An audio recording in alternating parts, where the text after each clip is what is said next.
புவனகிரியில் புகழ்பெற்ற பழமை வாய்ந்த அஸ்த நட்சத்திர பரிகார ஸ்தலமாக விளங்கும் வேதபுரீஸ்வரர் ஆலயத்தில் உலக நன்மையும் அமைதியும் வேண்டி திருவாசகம் முற்றோதல் நடைபெற்றது.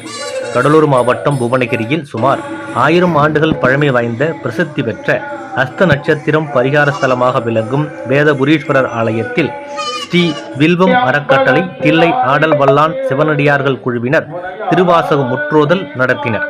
இந்த ஆலயத்தில் சமீபத்தில் மகா கும்பாபிஷேகம் நடைபெற்று நாள்தோறும் மண்டல பூஜைகள் நடைபெற்று வரும் நிலையில் மண்டல பூஜையின் ஒரு பகுதியாக உலகின் நன்மையும் அமைதியும் வேண்டி திருவாசகம் முற்றோதல் ஆலயத்தில் நடைபெற்றது. இதில் 12 திருமுறை புத்தகத்தை வைத்து சிறப்பு வழிபாடு செய்யப்பட்டு பின்னர் குழுவினர் திருவாசகத்தை பாராயணம் செய்தனர். இதில் அடியார்கள் கலந்து கொண்டு சிறப்பித்தனர்.